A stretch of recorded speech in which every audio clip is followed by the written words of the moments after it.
Mes chers amis, celui qui veut aimer parfaitement Jésus-Christ doit bannir de son cœur tout ce qui n'est pas Dieu, tout amour-propre. Il ne doit point se chercher lui-même, mais seulement ce qui plaît à Dieu.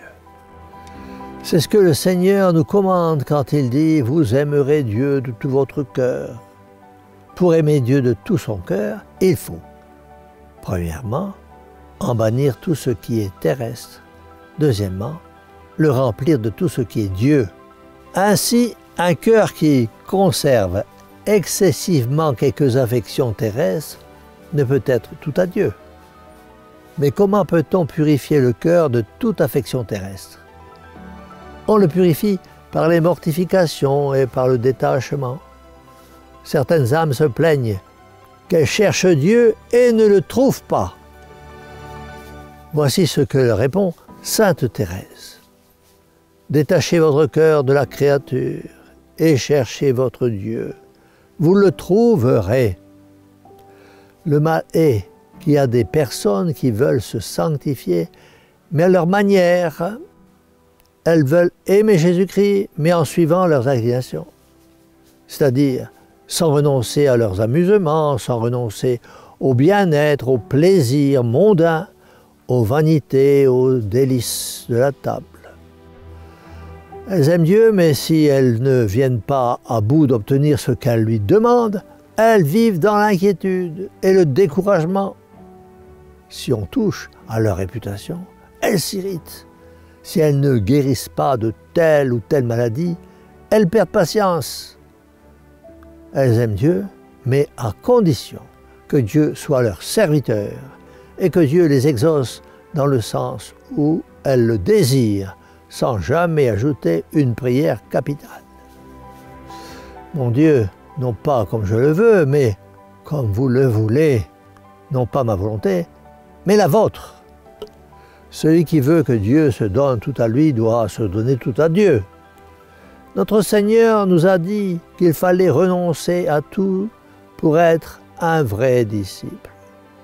Sainte Gertrude, priant le Seigneur, lui demandait de lui faire connaître ce qu'il voulait d'elle, et notre Seigneur de lui répondre « Tout ce que je veux, c'est un cœur vide de la créature. » Il faut donc dire de grand cœur à Dieu, « Seigneur, je vous préfère à tout, à la santé, aux richesses, aux honneurs, aux louanges, aux consolations, aux joies.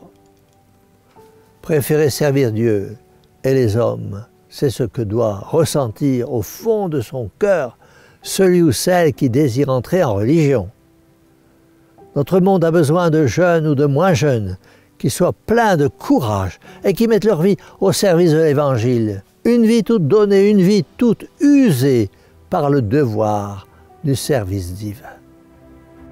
Notre monde manque de prêtres, de religieux et de religieuses. Notre monde manque de témoins du Christ. Les vocations ne devraient pas manquer à l'Église de Jésus-Christ.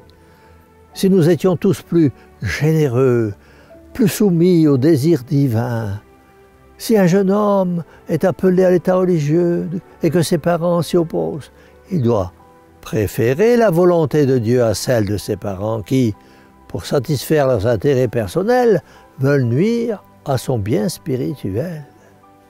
Les parents, dit saint Bernard, consentent à ce que leurs enfants se donnent, pourvu qu'ils n'abandonnent pas la maison.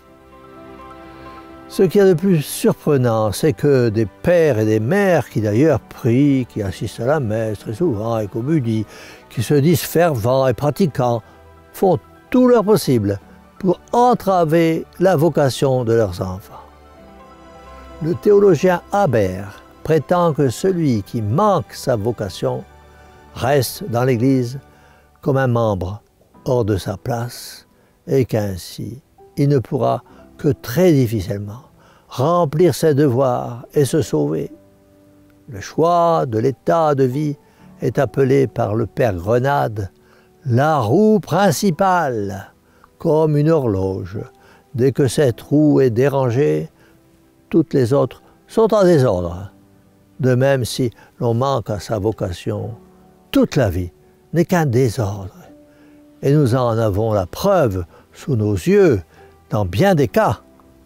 Combien de pauvres gens, pour obéir à leurs parents ou à cause des parents ou des amis, ou à cause des plaisirs du monde, ont perdu leur vocation et ont fait une mauvaise fin. Ah, mes chers amis, ne soyez jamais un obstacle à une vocation. Ne rivalisez en rien avec Dieu. Ne refusez pas à Dieu celui ou celle qu'il vous demande. Ne gardez pas pour votre plaisir personnel, pour vos projets personnels, pour vos désirs personnels, celui ou celle que Dieu s'est choisi. On ne rivalise pas avec Dieu sans recevoir la monnaie de sa pièce. C'est pourquoi nous avons besoin de prier beaucoup la Très Sainte Vierge Marie, le rosaire à la main pour les vocations. Écoutons donc ce que dit Monseigneur Landrieux. Il y a des vocations qui s'accusent, qu'il faut cultiver, qui s'ignorent, qu'il faut éveiller, qui n'osent pas, qu'il faut encourager, qui sont contrariés, qu'il faut soutenir, qui sont paralysés par la pauvreté, qu'il faut aider. Invoquons donc notre Mère du ciel et disons-lui, Mère au cœur douloureux et immaculé, sauvez-nous. Et que la bénédiction du Dieu Tout-Puissant, Père, Fils et Saint-Esprit, descende sur vous tous et y demeure à jamais. Ainsi soit-il.